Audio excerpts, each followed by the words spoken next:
Funding for this program is provided by. Additional funding provided by.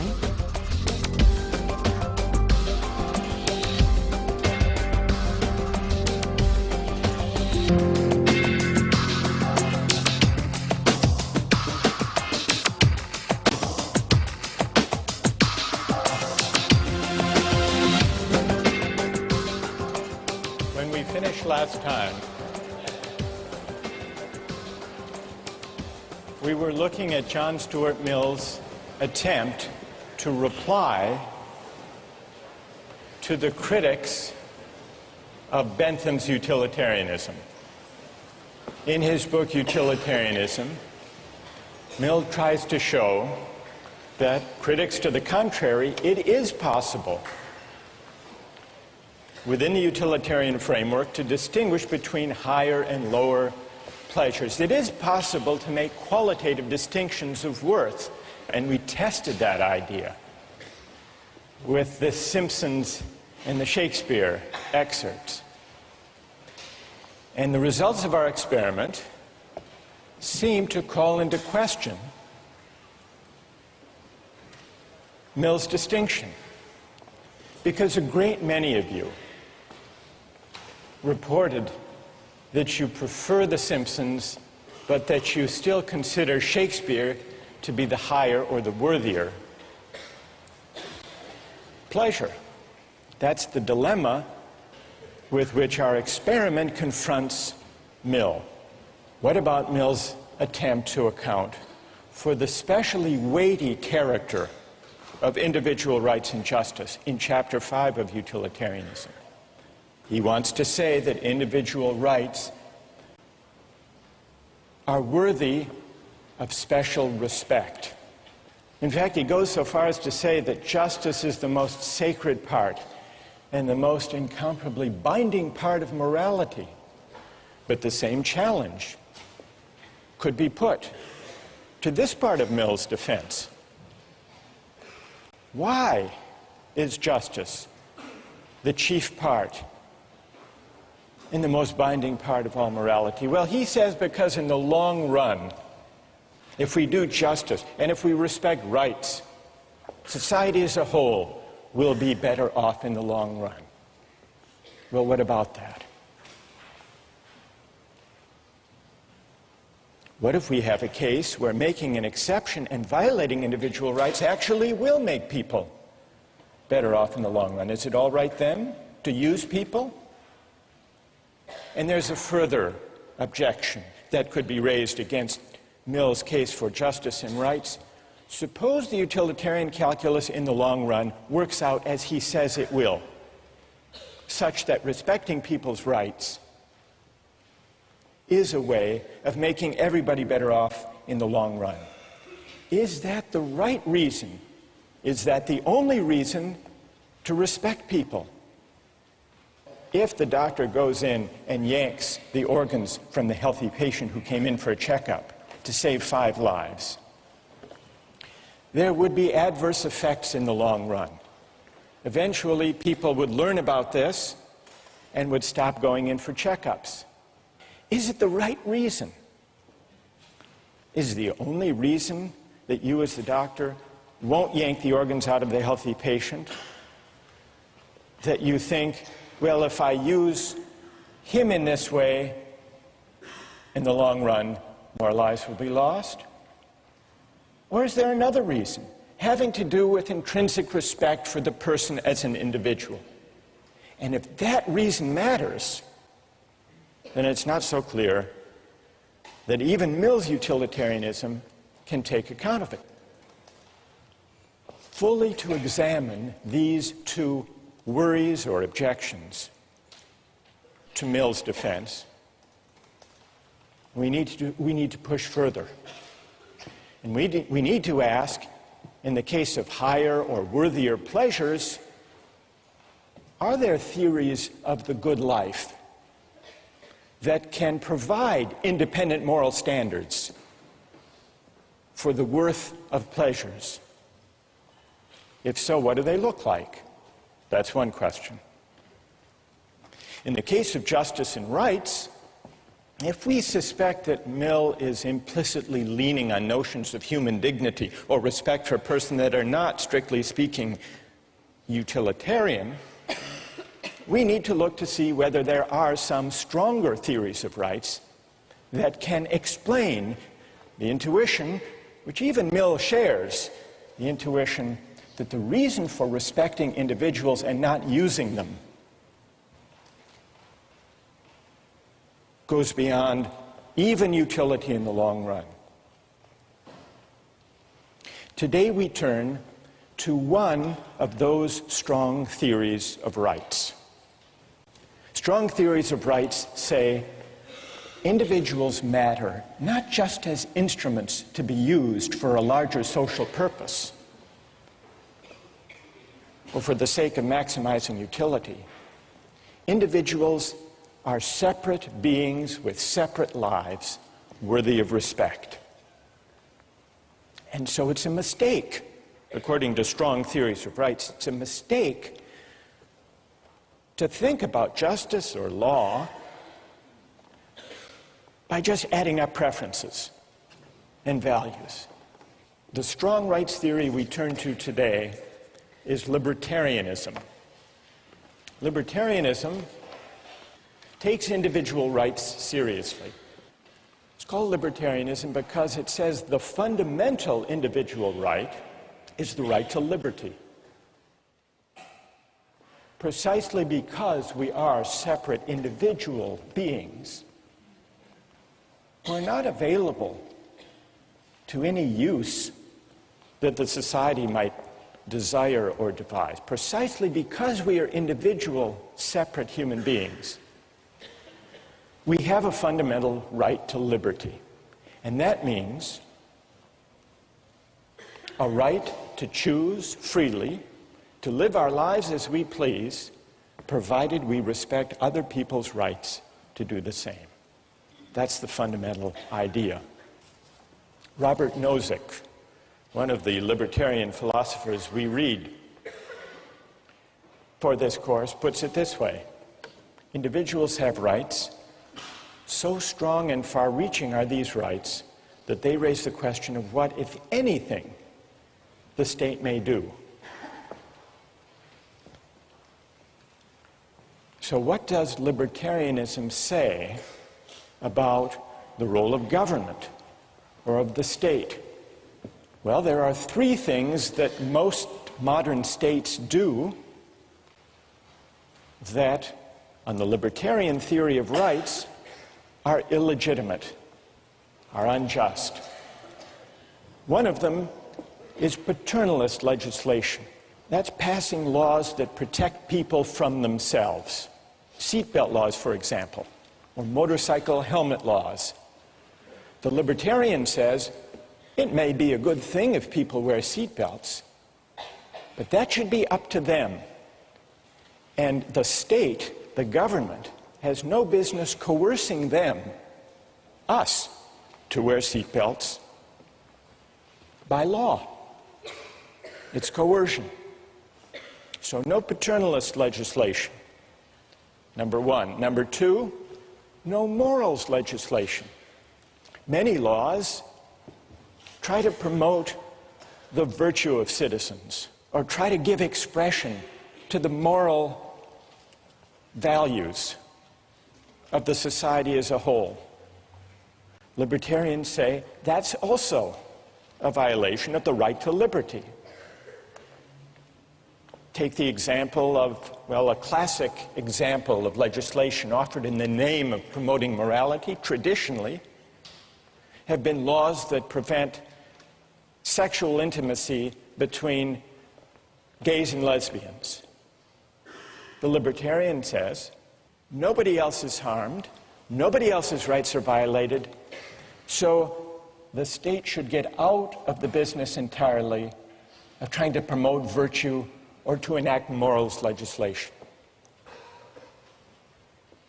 And the third kind of law or policy that is ruled out on the libertarian philosophy is any taxation or other policy that serves the purpose of redistributing income or wealth from the rich to the poor.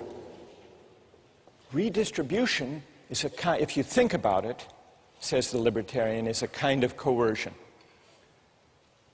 What it amounts to is theft by the state or by the majority, if we're talking about a democracy, from people who happen to do very well and earn a lot of money. Now, Nozick and other libertarians allow that there can be a minimal state that taxes people for the sake of what everybody needs, the national defense, police force, judicial system to enforce contracts and property rights, but that's it. Now, I want to get your reactions to this third feature of the libertarian view. I want to see who among you agree with that idea and who disagree and why. But just to make it concrete and to see what's at stake, consider the distribution of wealth in the United States. The United States is among the most inegalitarian societies as far as the distribution of wealth of all the advanced democracies. Now, is this just or unjust? Well, what does the libertarian say? Libertarian says, you can't know just from the facts I've just given you. You can't know whether that distribution is just or unjust. You can't know just by looking at a pattern or a distribution or a result whether it's just or unjust. You have to know how it came to be. You can't just look at the end state or the result. You have to look at two principles. The first he calls justice in acquisition, or in initial holdings. And what that means simply is, did people get the things they used to make their money fairly? So we need to know, was there justice in the initial holdings? Did they steal the land or the factory or the goods that enabled them to make all that money? If not, if they were entitled to whatever it was that enabled them to gather the wealth, the first principle is met.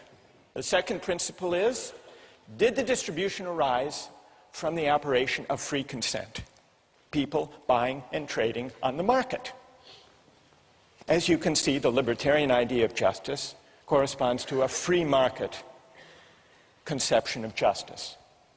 Provided people got what they used fairly, didn't steal it, and provided the distribution results from the free choice of individuals buying and selling things, the distribution is just. And if not, it's unjust. So let's, in order to fix ideas for this discussion, take an actual example. Who's the wealthiest person in the United States? Wealthiest person in the world? Bill Gates. It is. That's right. Here he is. You'd be happy too. Now, what's his net worth? Anybody have any idea? That's a big number. During the Clinton years, remember there was a controversy. Donors, big campaign contributors, were invited to stay overnight in the Lincoln bedroom at the White House. I think if you contributed $25,000 or above, someone figured out at the median contribution that got you invited to stay a night in the Lincoln bedroom, Bill Gates could afford to stay in the Lincoln bedroom every night for the next 66,000 years.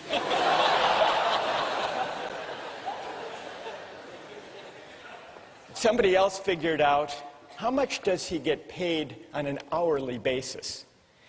And so they figured out, since he began Microsoft, suppose he worked, 14 hours per day. Reasonable guess. And you calculate this net wealth. it turns out that his rate of pay is over $150, not per hour, not per minute, $150, more than $150 per second. Which means that if on his way to the office, Gates noticed a $100 bill on the street, it wouldn't be worth his time to stop and pick it up.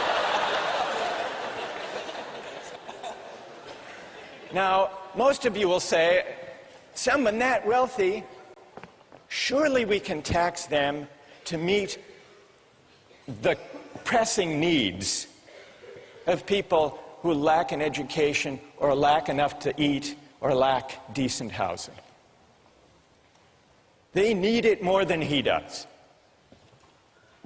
And if you were a utilitarian, what would you do? What tax policy would you have? You'd redistribute in a flash, wouldn't you? Because you would know, being a good utilitarian, that taking a small amount, he's scarcely going to notice it, but it will make a huge improvement in the lives and in the welfare of those at the bottom. But remember, the libertarian theory says we can't just add up and aggregate preferences and satisfactions that way. We have to respect persons, and if he earned that money fairly, without violating anybody else's rights, in accordance with the two principles of justice in acquisition and justice in transfer, then it would be wrong, it would be a form of coercion to take it away. Michael Jordan is not as wealthy as Bill Gates, but he did pretty well for himself. You want to see Michael Jordan? There he is. His income alone in 1 year was $31 million, and then he made another $47 million in endorsements for Nike and other companies. So his income was, in 1 year, $78 million. To require him to pay, let's say, a third of his earnings to the government to support good causes like food and health care and housing and education for the poor, that's coercion. That's unjust. That violates his rights. And that's why redistribution is wrong. Now, how many agree with that argument? Agree with the libertarian argument that redistribution for the sake of trying to help the poor is wrong? And how many disagree with that argument? All right, let's begin with those who disagree. What's wrong with the libertarian case against redistribution? Yes? I think these people like Michael Jordan have received, we're talking about working within a society, and they received a larger gift from the society, and they have a larger obligation in return to give that through redistribution. You know, you can say that Michael Jordan may work just as hard as someone who works, doing laundry 12 hours, 14 hours a day, but he's receiving more. I don't think it's fair to say that, it's all on his inherent, hard work. All right. Let's hear from defenders of libertarianism. Why would it be wrong in principle to tax the rich to help the poor? Go ahead. My name's Joe, and I collect skateboards. I've since bought 100 skateboards. I live in a society of 100 people. I'm the only one with skateboards. Suddenly, everyone decides they want a skateboard. They come into my house, they take 99 of my skateboards. I think that is unjust. Now, I think in certain circumstances, it becomes necessary to overlook that injustice, perhaps condone that injustice, as in the case of the cabin boy being killed for food. If people are on the verge of dying, perhaps it is necessary to overlook that injustice, but I think it's important to keep in mind that we're still committing injustice by taking people's belongings or assets. Are you saying that taxing Michael Jordan, say at a 33% tax rate, for good causes, to feed the hungry, is theft? I think it's unjust. Yes, I do believe it's theft, but perhaps it is necessary to condone that theft. But it's theft. Yes.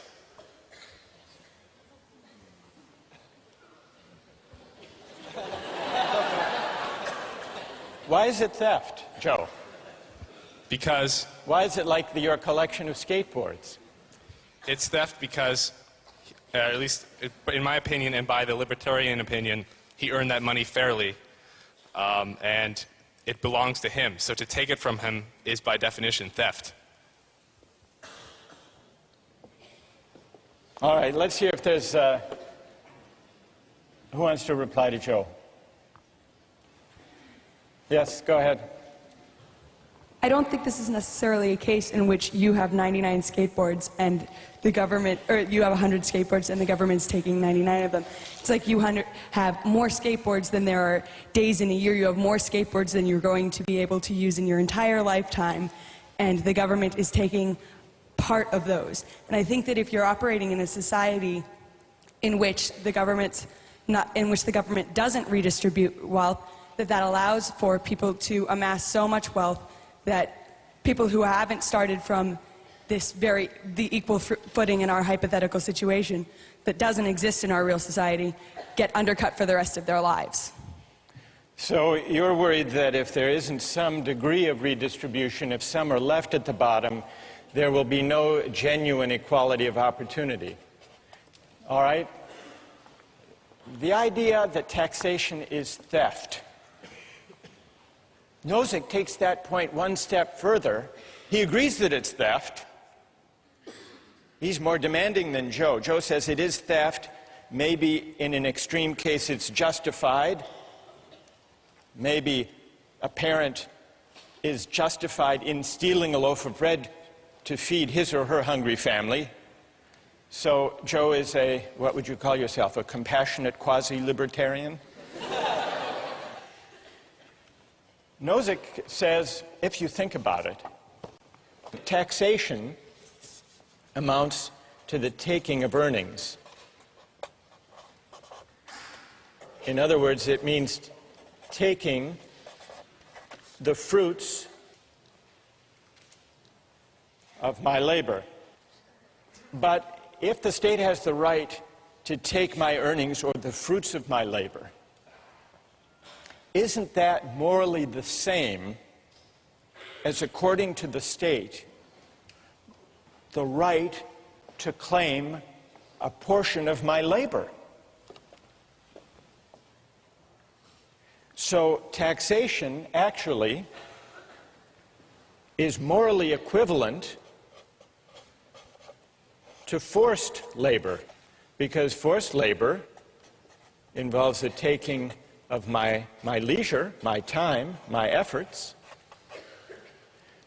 just as taxation takes the earnings that I make with my labor. And so for Nozick and for the libertarians, taxation for redistribution is theft, as Joe says, but not only theft, it's morally equivalent to laying claim to certain hours of a person's life and labor.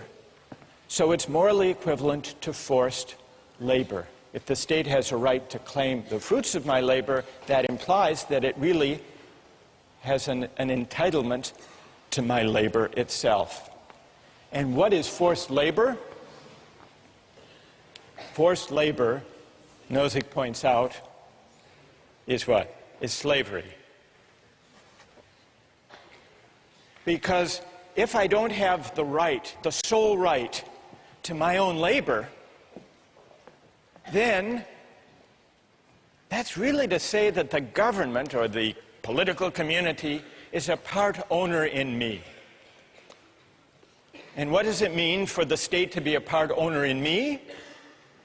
If you think about it, it means that I'm a slave, that I don't own myself.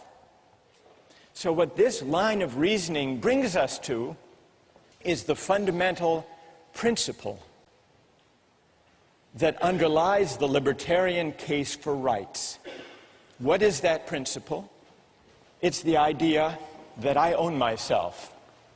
It's the idea of self-possession. If you want to take rights seriously, if you don't want to just regard people as collections of preferences, the fundamental moral idea to which you will be led is the idea that we are the owners or the proprietors of our own person. And that's why utilitarianism goes wrong. And that's why it's wrong to yank the organs from that healthy patient. You're acting as if that patient belongs to you or to the community, but we belong to ourselves. And that's the same reason that it's wrong to make laws to protect us from ourselves, or to tell us how to live, to tell us what virtues we should be governed by. And that's also why it's wrong to tax the rich, to help the poor, even for good causes, even to help those who were displaced by the Hurricane Katrina. Ask them to give charity. But if you tax them, it's like forcing them to labor.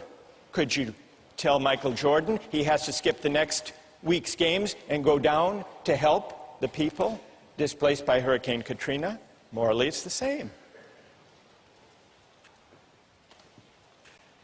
So the stakes are very high. So far, we've heard some objections to the libertarian argument, but if you want to reject it, you have to break into this chain of reasoning, which goes, taking my earnings is like taking my labor, but taking my labor is making me a slave. And if you disagree with that, you must believe in the principle of self-possession. Those who disagree, gather your objections, and we'll begin with them next time.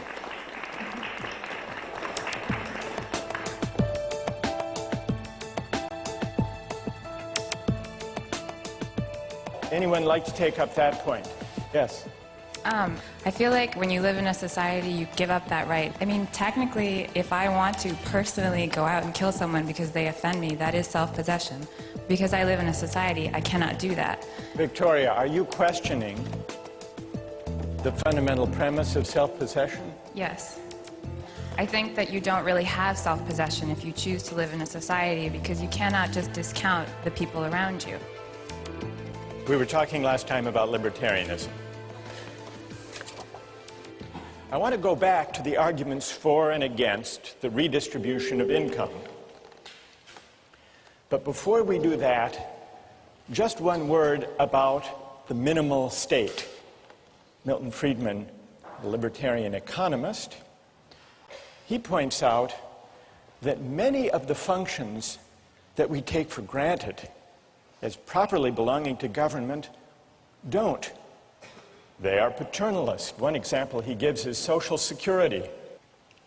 He says it's a good idea for people to save for their retirement during their earning years, but it's wrong.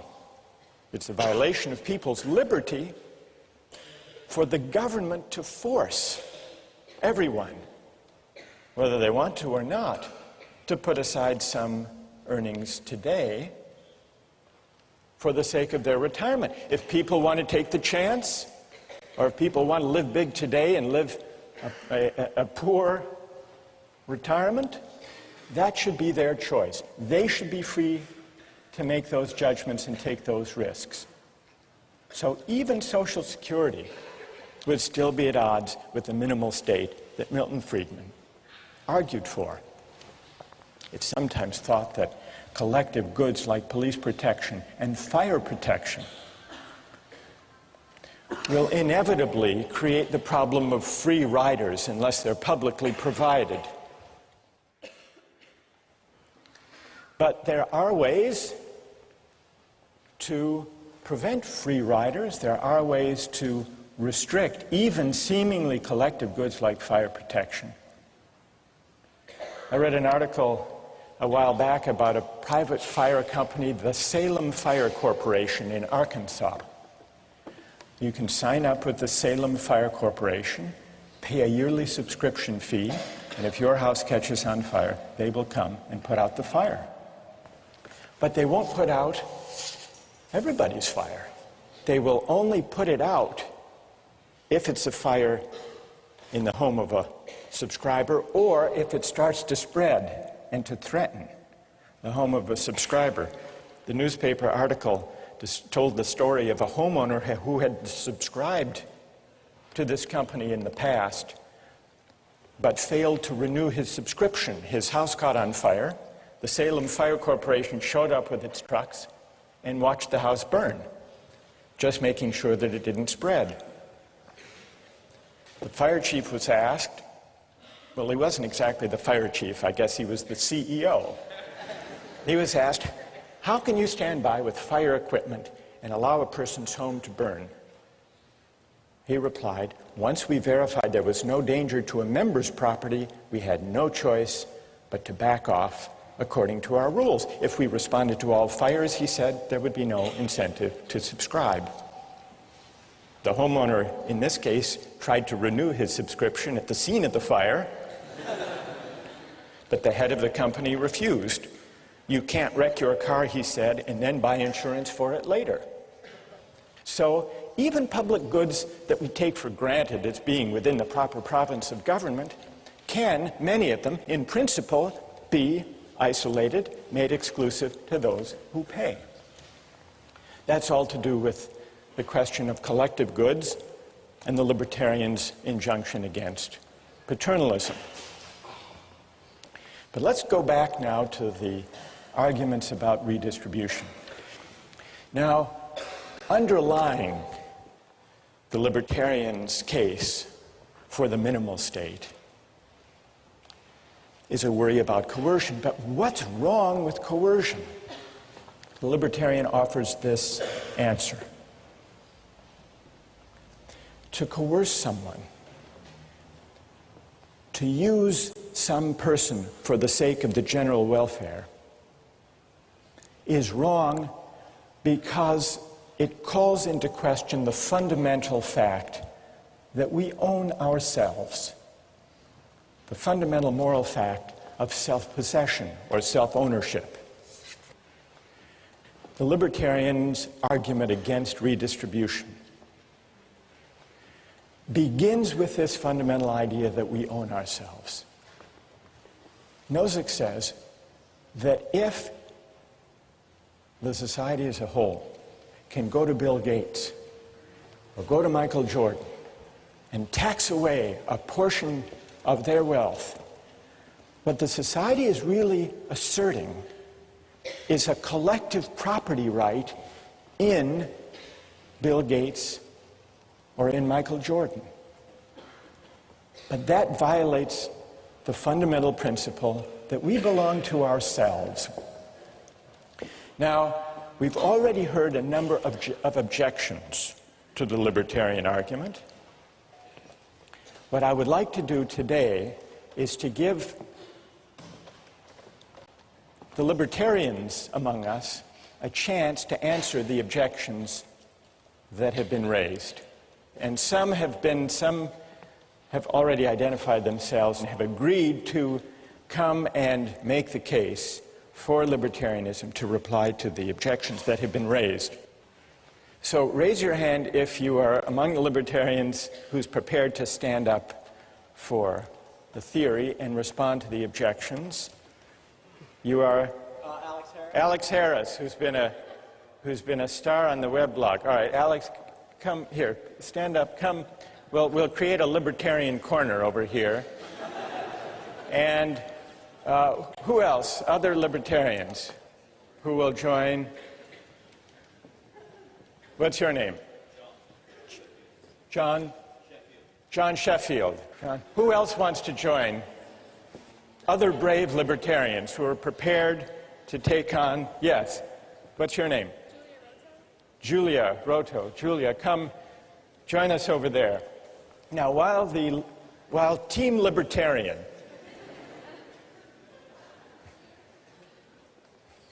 Julia, John, Alex, While Team Libertarian is gathering over there, let me just summarize the main objections that I've heard in class and on the website. Objection number one. And here, I'll come down to, I want to talk to Team Libertarian over here. So, objection number one is that the poor need the money more. That's an obvious objection. A lot more than do Bill Gates and Michael Jordan. Objection number two, it's not really slavery to tax, because at least in a democratic society, it's not a slaveholder, it's Congress. It's a democratic, you're smiling, Alex, already. You're confident you can reply to all of these? So, taxation by consent of the governed is not coerced. Third, some people have said, don't the successful, like Gates, owe a debt to society for their success that they repay by paying taxes? Who wants to respond to the first one? The poor need the money more. All right. And you're? John. John. All right, John. What's the answer? Here, I'll hold it. All right. The poor need the money more. That's quite obvious. I could use the money. You know, I certainly wouldn't mind if Bill Gates gave me $1 million. I mean, I'd take 1,000. But at some point, you have to understand that the benefits of redistribution of wealth don't justify the initial violation of the property right. If you look at the argument, the poor need the money more, at no point in that argument do you contradict the fact that we've extrapolated from agreed upon principles that people own themselves. We've extrapolated that people have property rights. And so whether or not it would be a good thing or a nice thing, or even a necessary thing for the survival of some people, we don't see that that justifies the violation of the right that we've logically extrapolated. Good. Okay. And so that also, I mean, there still exists this institution of like individual philanthropy. Milton Friedman makes this argument. All right, so Bill Gates Chicago. can give to charity if he wants to. Right. But it would still be wrong to coerce him Exactly. to meet the needs of the poor. Exactly. Are the two of you happy with that reply? Anything to add? All right. Go ahead, Julie. I think, Julia, yes. Julia. I think I could also add, I guess I could add that there's a difference between needing something and deserving something. I mean, in an ideal society, everyone's needs will be met, but here we're arguing what do we deserve as a society. And, yeah. And the poor don't deserve the benefits that would flow from taxing Michael Jordan to help them. Based on what we've come up with here, I don't think you deserve something like that. All right, let me push you a little bit on that, Julia. The victims of Hurricane Katrina are in desperate need of help. Would you say that they don't deserve help that would come from the federal government through taxation? Okay, that's a difficult question. I think this is a case where they need help, not deserve it. But I think, again, if you hit a certain level of requirements to reach sustenance, you're going to need help. Like if you don't have food or a place to live, that's a case of need. So need is one thing, and desert is another. Exactly. All right. Who would like to reply?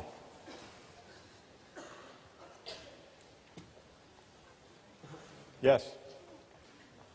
Going back to the first point that he made about the property rights of the individual, the property rights are established and enforced by the government, which is a democratic government, and we have representatives who enforce those rights.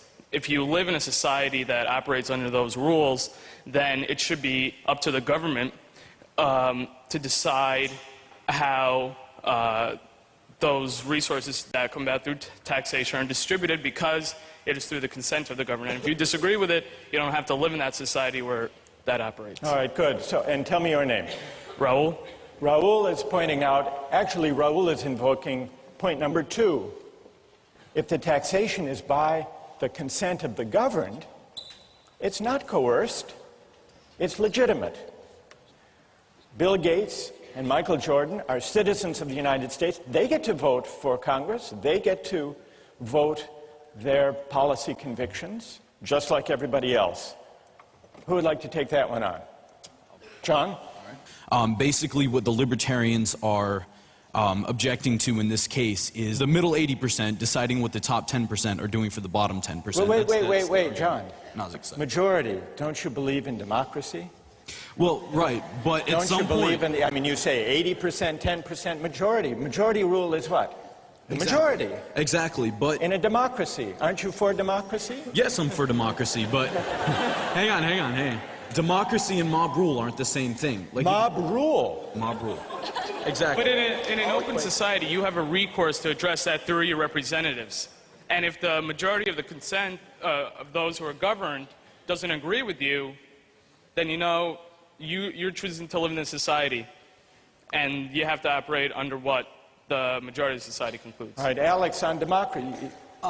Democracy, what about that? The fact that I have won, 500,000th of a vote for one representative in Congress is not the same thing as my having the ability to decide for myself how to use my property rights. I'm a drop in the bucket. And, well... You might lose the vote. Exactly. And they might take... And I will. I mean, I don't have the decision right now of whether or not to pay taxes. If I don't, I get locked in jail. Or they tell me to get out of the country. But Alex, let me make a small case for democracy. And see what you would say. Why can't you, we live in a democratic society with freedom of speech. Why can't you take to the hustings, persuade your fellow citizens that taxation is unjust, and try to get a majority? I don't think that people should have to convince 280 million others simply in order to exercise their own rights, in order to not have their self-ownership violated. I think people should be able to do that without having to convince 280 million people. Does that mean you're against democracy as a whole? No, I just believe in a very limited form of democracy whereby we have a constitution that severely limits the scope of what decisions can be made democratically. All right, so you're saying that democracy is fine except where fundamental rights are involved. And I think you could win, if you're going on the hustings, let me add one element to the argument you might make. Maybe you could say, put aside the economic debates, taxation. Suppose the individual right to religious liberty were at stake. Then, Alex, you could say on the hustings, surely you would all agree that we shouldn't put the right to individual liberty up to a vote? Yeah, that's exactly right. And that's why we have constitutional amendments and why we make it so hard to amend our Constitution. So you would say that the right to private property, the right of Michael Jordan to keep all the money he makes, at least to protect it from redistribution, is the same kind of right with the same kind of weight as the right to freedom of speech, the right to religious liberty, rights that should trump what the majority wants. Absolutely. The reason why we have a right to free speech is because we have a right to own ourselves, to exercise our voice in any way that we choose. All right. Good. All right. So all right, who would like to respond to that argument about democracy being, okay, up there, stand up. I think comparing religion and economics, it's not the same thing. The reason why Bill Gates was able to make so much money is because we live in an economically and socially stable society. And if the government didn't provide for the poorest 10%, as you say, through taxation, then we would need more money for police to prevent crime. And so either way, there would be more taxes taken away to provide what you guys call the necessary things that the government provides. What's your name? Anna. Anna, let me ask you this. Why is the fundamental right to religious liberty different from the right Alex asserts as a fundamental right to private property and to keep what I earn? What's the difference between the two? Because you wouldn't you wouldn't be able to make money, you wouldn't be able to own property if there wasn't a socially, if society wasn't stable. And that's completely different from religion. That's something personal, something that you can practice on your own in your own home. Whereas, me practicing my religion is not going to affect the next person. But if I'm poor and I'm desperate, like I might commit a crime to feed my family, and that can affect others. Okay, good, thank you. Would it be wrong for someone to steal a loaf of bread to feed his starving family? Is that wrong? I believe that it is. Let's take a quick poll of the three of you. You say yes, it is wrong. It John? violates property rights, it's wrong. Even to save a starving family? I mean, there are definitely other ways around that, and by justifying... No, hang on, before you laugh at me. That didn't work. Before justifying the act of stealing, you have to look at violating the right that we've already agreed exists, the right of self-possession and the possession of, your own things. We agree on property rights. All right, we agree at stealing, yeah, so property rights stealing. is not the issue. All right, but... So why is it wrong to steal even to feed your starving family? Sort of the original argument that I made in the very first question you asked. The benefits of an action don't make the action just. What would you say, Julia? Is it all right to steal a loaf of bread to feed a starving family, or to steal a drug that your child needs to survive? I think I'm okay with that, honestly.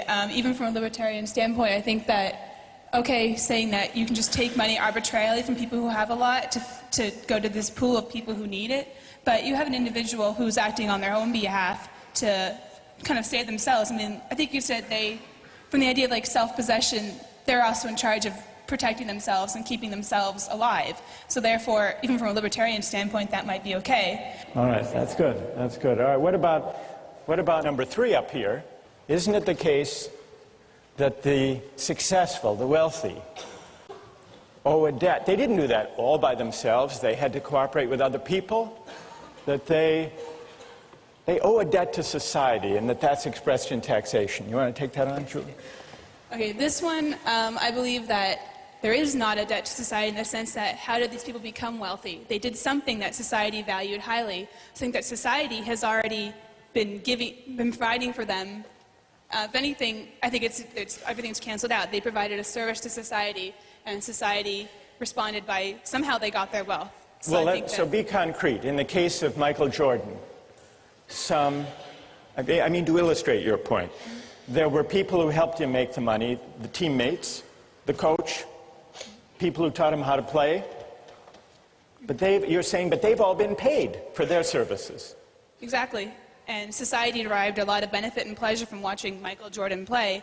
I think that's how he paid his debt to society. All right, good. Anyone like to take up that point? Yes. I think that there's a problem here with that we're assuming that a person has self-possession when they live in a society. I feel like when you live in a society, you give up that right. I mean, technically, if I want to personally go out and kill someone because they offend me, that is self-possession. Because I live in a society, I cannot do that. I think it's kind of equivalent to say, because I have more money, I have resources that can save people's lives. Is it not okay for the government to take that from me? It's self-possession only to a certain extent because I'm living in a society where I have to take account of the people around me. So are you questioning, what's your name? Victoria. Victoria, are you questioning the fundamental premise of self-possession? Yes. I think that you don't really have self-possession if you choose to live in a society because you cannot just discount the people around you. All right, I want to quickly get the response of the Libertarian team to the last point. The last point builds on, maybe it builds on Victoria's suggestion that we don't own ourselves. Because it says that Bill Gates is wealthy, that Michael Jordan makes a huge income, isn't wholly their own doing. It's the product of a lot of luck. And so we can't claim that they morally deserve all the money they make. Who wants to reply to that? Alex? You certainly could make the case that it is not, their wealth is not appropriate to the goodness in their hearts, but that's not really the morally relevant issue. The point is that they have received what they have through the free exchange of people who have given them their holdings, usually in exchange for providing some other service. Good enough. I want to try to sum up what we've learned from this discussion, but first let's thank John, Alex, and Julia for a really wonderful job.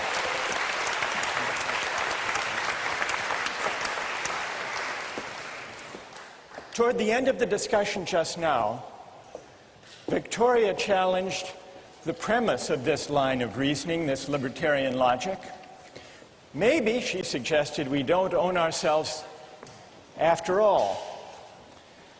If you reject the libertarian case against redistribution, there would seem to be an incentive to break into the libertarian line of reasoning at the earliest, at the most modest level, which is why a lot of people disputed that taxation is morally equivalent to forced labor.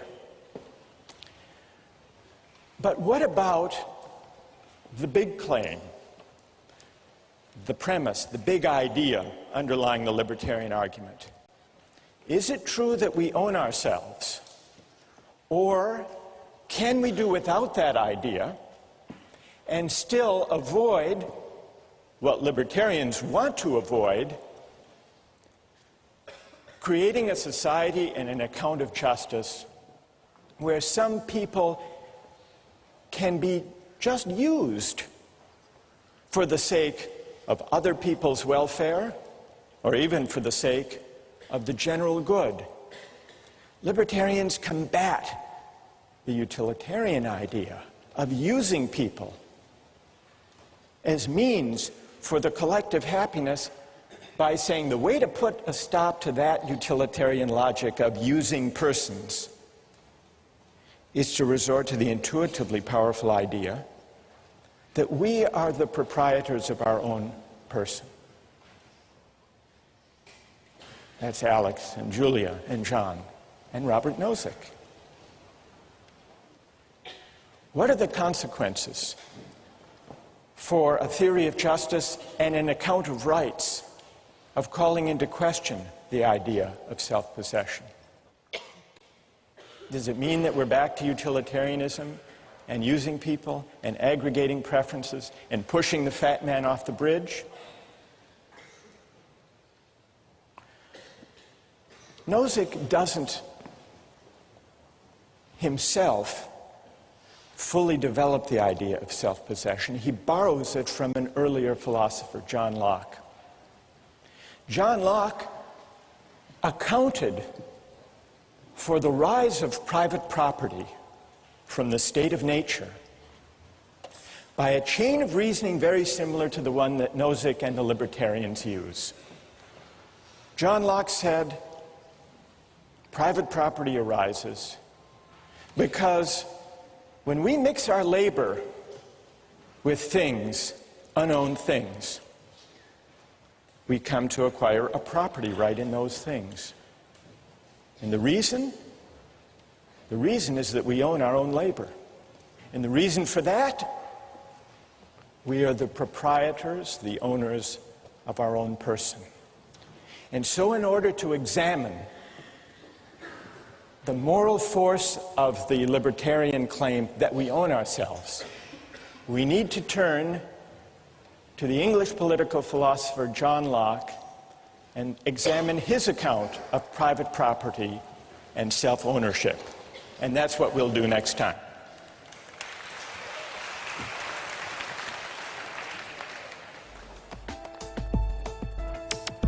Don't miss the chance to interact online with other viewers of Justice. Join the conversation, take a pop quiz, watch lectures you've missed, and learn a lot more. Visit justiceharvard.org. It's the right thing to do.